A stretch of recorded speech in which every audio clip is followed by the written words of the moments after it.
Oke, kita coba. Ini review jujur ya teman-teman. Review jujur ya. Semoga ngotnya udah bener ya kakaknya nih. Putar kan ya, putar. Betul kan ya? Ini putar deh. Ya.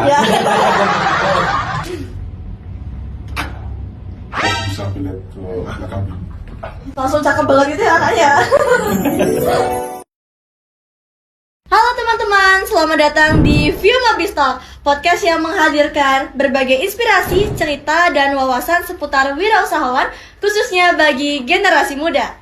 Nah, pada episode kali ini, kita akan membahas tema yang sangat menarik, yaitu menumbuhkan jiwa wirausahawan bagi generasi muda. Nah, bersama kita hari ini sudah hadir narasumber yang sangat luar biasa dan juga alumni dari SMA Negeri 2 Denpasar, yaitu Kak Riki. Halo semua. Halo Kak Riki, Halo. terima kasih sudah hadir di View Mabistalk. Apa Ya. kabar hari ini Kak? Ya, setengah baik. Astagfirullah, Iya, selalu baik lah ya. Iya, astagfirullah selalu baik. Perkenalkan saya Bintang yang akan menjadi host pada podcast kali ini Kak. Oke, salam kenal. Iya, salam kenal juga Kakak. Jadi Ya. di sini kita akan memberikan Kakak beberapa pertanyaan mengenai tentang wirausahawan khususnya bagi generasi muda. Karena di Student Company ini kan sebuah perusahaan yang dari siswa-siswi di SMA. Oke. Jadi kita akan masuk ke pertanyaan aja langsung Kak ya. Nanti selagi kita pertanyaan kita bisa cerita-cerita. Oke, aduh agak berat nih. Aman. Aman lah ya. Aman banget. Oke. Oke, kita masuk ke pertanyaan pertama, yaitu apa yang pertama kali membuat kakak tertarik terjun ke dunia bisnis, khususnya bisnis kafe? Oke, menarik nih. Sebenarnya aku masuk ke dalam dunia bisnis itu tanpa plan. Ya, jadi sebenarnya aku tuh baru lulus SMA yang membuat aku langsung kerja. Lulus SMA langsung kerja. Nah, di saat kerja inilah baru terbentuk aku ingin membuat bisnis. Oh, oke. Iya, karena gini, di Resman dulu juga waktu aku SMA, karena kita tidak diajarkan bagaimana membuat bisnis itu sendiri. Nah, kita masih ada cuma IPA, IPS dan segala macam. Kita wirausaha muda masih udah ada, cuma masih awam. Iya, kita hanya belajar basicnya aja. Setelah aku bekerja, aku tahu bagaimana trik berjualan segala macam, baru tertarik di dunia bisnis itu sendiri. Gitu. Awal aku kerja itu di coffee shop yang ada di daerah Denpasar. Dari sana aku belajar, oh ternyata gini ya buat kopi. Oh ternyata gini cara buat gini ya. Akhirnya aku belajar bagaimana sih cara ngitung harga pokok penjualan, HPP, gimana cara buat schedule segala macam mengenai bisnis. Dari sana aku tertarik buat bisnis gitu. Sebenarnya banyak sekali opsi pilihan bisnis apa yang akan aku lakukan karena aku baru lulus langsung di coffee shop, yaitu kafe. Akhirnya aku tertarik di kafe sih. Gitu. Jadinya sekarang buat usaha kafe itu setelah pernah ngalamin untuk belajar. Iya itu harus sih. Jadi kayak kita pernah dengar kan, berbisnislah apa yang kamu kuasai, gitu kan. Karena ini aku kuasai, jadi ini bisnisku. Gitu. Oke, jadi kakak ini berarti dari SMA itu sebenarnya berarti pas SMA tuh belum ada tertarik ke bisnis atau udah ada pas SMA-nya? Pas SMA belum ada, karena aku SMA itu basicnya teater. Oh. Ya, aku berharap cuma bagaimana sih cara jadi aktor. Nah, cuma itu aja kan. Bagaimana sih cara bisa acting jauh lebih bagus. Dan setelah lulus, karena aku tidak memiliki ruang atau tidak punya arah mau kemana setelah teater, akhirnya aku bekerja. Setelah itu baru aku tahu tertarik di bisnis. Gitu. Oke. Karena kakaknya juga awalnya nih tidak ada pemikiran untuk ke bisnis, jadi setelah kakak belajar dan sekarang buka lah bisnis kafe gitu, tantangan terbesar yang pernah kakak hadapi selama menjalankan bisnis itu? Apa ya? COVID-19. Itu tantangan paling tersulit. Cuma sebenarnya yang paling sulit itu menurut aku adalah meyakinkan diri sendiri. Karena di keluarga aku juga tidak ada basic berbisnis kafe terutama. Jadi meyakinkan diri sendiri itu agak susah sih dikit. Jadi masih rasa takut kan, karena tidak ada partner atau teman yang mendorong kita untuk melakukan itu. Jadi ya coba-coba sendiri jadinya. Iya. Jadi awal aku selesai kerja, aku bisnis tuh yang mendorong aku adalah, kita kan ada topeng party dulu sini nih, di Resman kan. Dari topeng party itulah aku jualan di sana. Iya, dari sana aku mendorong karena akhirnya dikasih support sama teman-teman topeng untuk diberikan tempat gratis gitu kan, tanpa modal. Buka scan gitu. Dari sana aku belajar. Wah, akhirnya ya. Tapi tantangan terberat tetap meyakinkan diri sendiri. Oke. Nah, karena tantangan terberat itu meyakinkan diri sendiri, menurut kakak itu kalau misalkan tantangan bagi generasi muda mungkin sekarang kan untuk modal ya kak, untuk buat usaha gitu. Jadi menurut kakak itu membuat suatu usaha baru ataupun kita berpikir untuk mau berwirausahawan itu, apakah perlu modal yang besar atau cukup dari misalkan modal yang besar itu kan tidak hanya dari finansial atau ekonomi ya kak, modal yang besar itu juga dari pemikiran kita, terus mental kita yang siap ya gitu. Menurut kakak, apakah apa yang perlu disiapkan gitu, dan modal yang besar itu kira-kira modal besar apa? Oke, banyak sekali kan yang bilang bahwa tanpa modal uang kita tidak bisa bergerak. Itu memang benar sebenarnya. Cuma paling utama adalah modal mental, modal keyakinan, dan modal baru modal uang. Jadi gini, ketika kita modal mental kita kurang tapi uang kita ada, nol, sama aja nggak bisa bergerak. Jadi kita tidak tahu apa yang harus kita lakukan. Cuma kalau kita tidak ada duit, uang, walaupun nggak ada, walaupun sedikit ya, tapi mental kita ada, kita masih bisa bergerak. Iya. Jadi gini, ide itu bergerak bukan karena uang, tapi ide itu bergerak karena mental. Iya. Jadi sebelum kamu mencari modal uang, kamu harus mencari mentalmu. Jadi gini, kamu harus menguasai apa yang pengen kamu jual. Jadi gini, kamu lahir tuh nggak langsung menguasai itu. Jadi kalau memang kamu belum menguasai satu hal dan kamu ingin menguasai itu, lebih baik kamu bekerja dulu. Itulah modal. Kamu harus bekerja sesuai apa yang kamu inginkan. Misalkan contoh kayak aku, kopi gitu. Aku bekerja dulu. Aku nggak kerja setahun aja. Aku kerja sampai beberapa tahun. Akhirnya aku menguasai itu. Baru aku menemukan aku harus berjualan atau berbisnis apa yang aku kuasai. Itu modal utama. Bisnis pertama aku, kopi, namanya Benetri Coffee. Itu modal minim sekali. Karena mentalku saat itu sudah terbentuk. Apa yang aku lakukan? Sebelum aku berjualan kopi, aku mencari modal dengan menjual merchandise. Iya, seperti PO, sistem apa PO gitu kan, baju. Terus mungkin kayak masih kerja juga situ beberapa. Jadi dari baju, untuk baju ini baru aku beli alat-alat mesin kopi. Ya sebenarnya gitu aja. Jadi mentalmu sudah terbentuk, pasti ada berbagai cara bagaimana bisa mencapai tujuan itu. Itu sih sebenarnya. Iya, jadi kan modal besar tidak hanya dengan modal uang ya kak? Iya, benar sekali. Oke, kita lanjut ke pertanyaan berikutnya. Pelajaran yang paling berharga apa yang kakak dapatkan sebagai seorang pengusaha? Pantang menyerah itu aja sih. Pantang menyerah. Gini, dulu mungkin ya kita sekali gagal, udahlah nggak usah dicoba lagi, Semenjak aku punya bisnis berwirausaha, aku menganggap bisnisku nih sebagai anakku. Iya. Mungkin nggak semua orang bisa berpikir seperti itu. Mungkin aku berpikir seperti itu. Mungkin ada juga beberapa orang juga berpikir seperti itu. Bahwa saat kita berwirausaha, pelajaran terpenting adalah bagaimana kita tidak bisa menyerah dalam hal itu. Gitu. Kalau kita menyerah, selesai semua. Tamat udah. Ya, itu pelajaran yang terpenting yang aku dapetin. Terus berusaha dan tidak pernah menyerah, itu ya sih. Tidak pernah menyerah. Karena kan sekarang ini emang kalau misalkan nih kak, kita tidak menyerah, tapi situasi saat ini kan kayak kita tahu lah, banyak banget yang di media sosial tuh kadang ngejudge kita atau gimana gitu. Karena kan kita juga misalkan usaha kafe nih, banyak ada kafe sekarang di Kota Denpasar tuh udah berapa gitu kan. Nah, inovasi, kalau misalnya kita buat inovasi itu kan berarti kita juga kadang ini nggak yang terbaru yang kita buat, mungkin ada orang lain yang buat. Nah, menurut kakak itu gimana?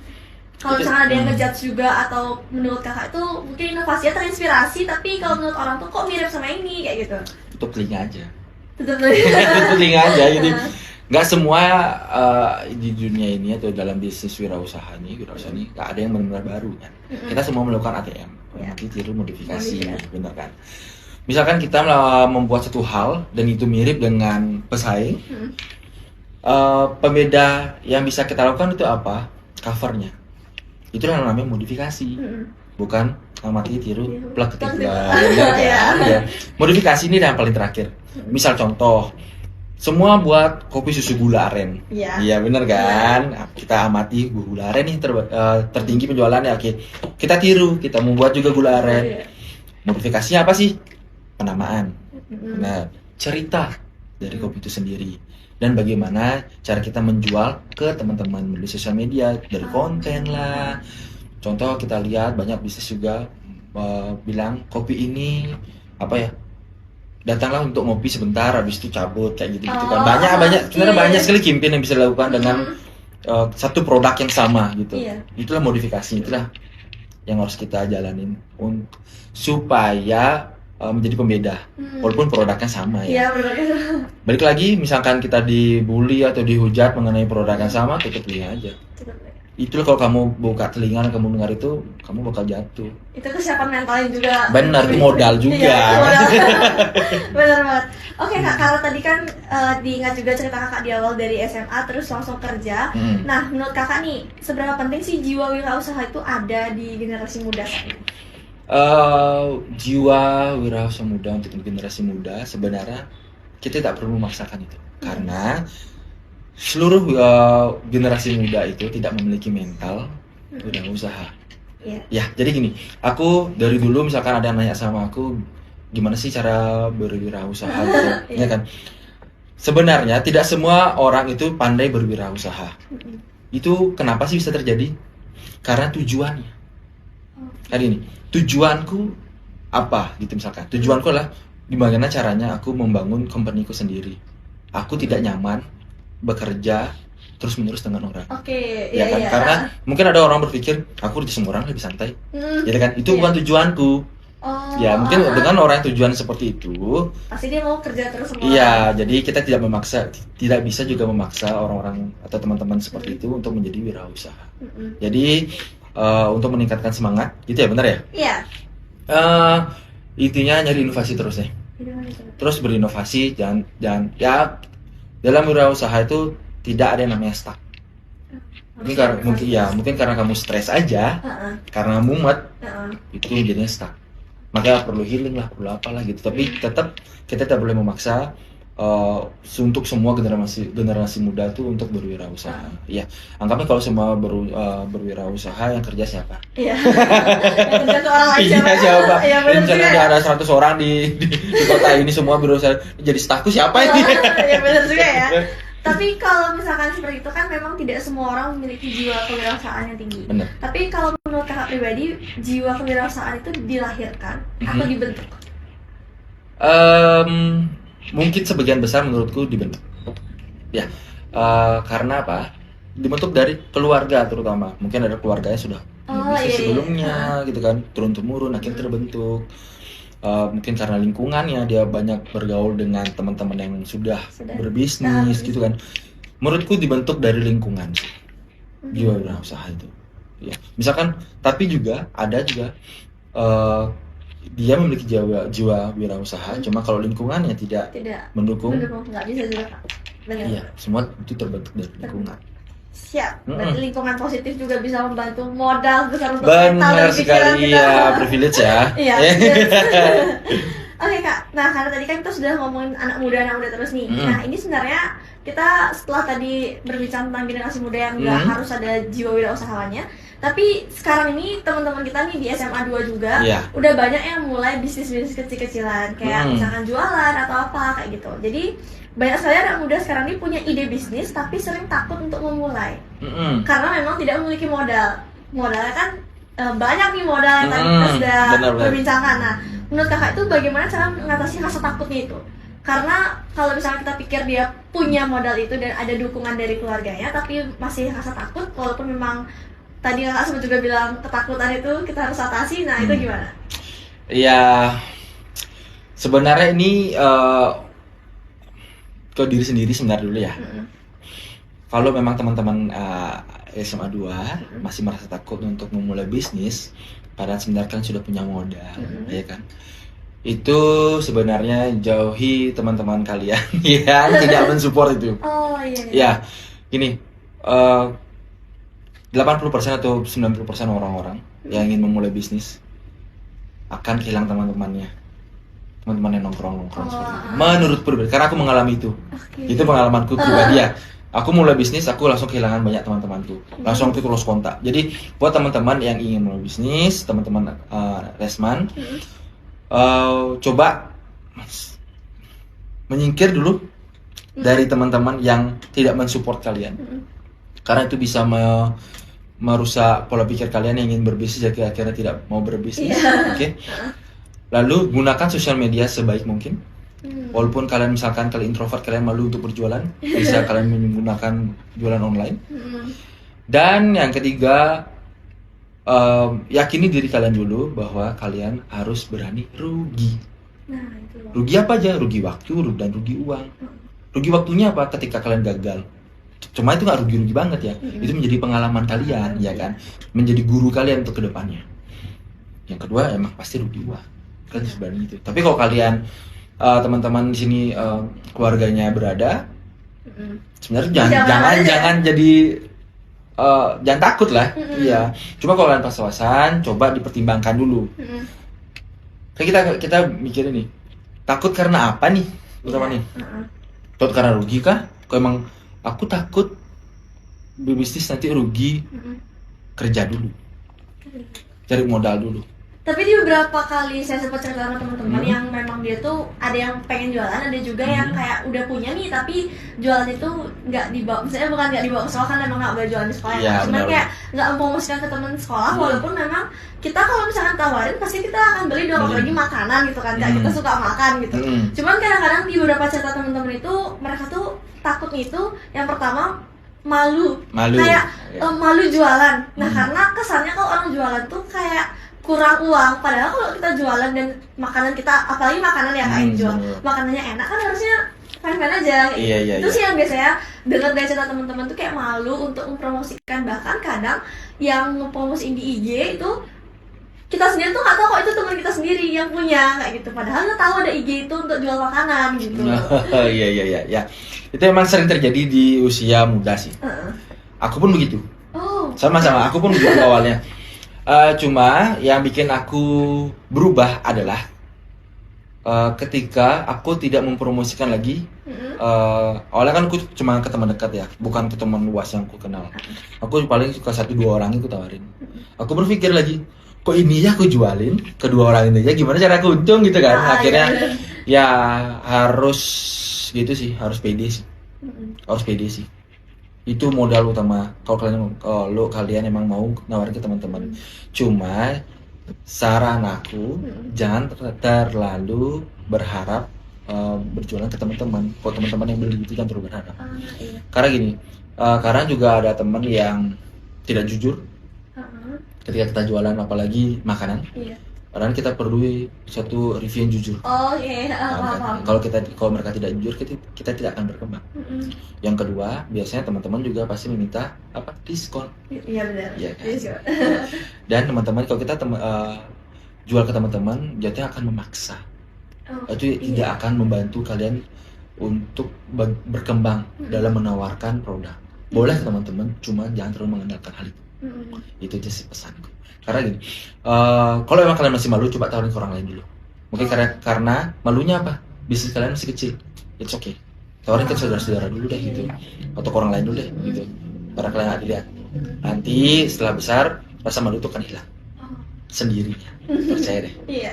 Karena jangankan teman-teman ya kak, kita aja ngalamin kalau misalkan kayak sekarang kan Fiuma Student Company ya kak namanya. Kita punya produk yang namanya Vinata Antifog ini. Apa nih? Vinata Antifog ini untuk pembersih kaca. Jadi bisa kacamata, iya bisa kacamata, terus bisa kaca spion kayak gitu. Jadi kita punya produk ini yang kita jual di bisnis wirausaha di perusahaan kita namanya Fiuma. Nah kadang kita kan memang usahanya di sekolah ya kak. Jadi kita pas nawarin teman-teman sekolah. Nah kita udah matok ini harganya 25.000. Karena kan juga pertimbangan kita ada bikin pouch dan lain sebagainya, pasti kita udah hitung kayak gitu. Nah dari teman-teman memang bener minta diskon, dan diskon itu nggak main-main mintanya kayak gitu. Sedangkan kita juga punya target penjualan kan kak, harus seberapa kayak gitu. Nah bener juga sih tadi kakak bilang, karena dari teman-teman tuh mereka ada yang support tapi memang minta diskonnya tuh kan gitu. Yang mau nyari untung jadinya buntung kan. Iya kan. Jadi gini, teman-teman itu sebenarnya cukup bantu kita nge-share aja sih. Menurutku kalau kita mengandalkan buat mereka untuk beli, boleh, cuma jangan terlalu berharap gitu ya. Dan itu Dan memang ternyata benar yang kakak bilang tadi, yang nawarin ke orang luas. Kita juga sering buka di CFD kak, di hari Oh, Minggu kan iya, dia iya, nolak. iya. Kita buka dan kita pikir nggak akan ada orang yang nolak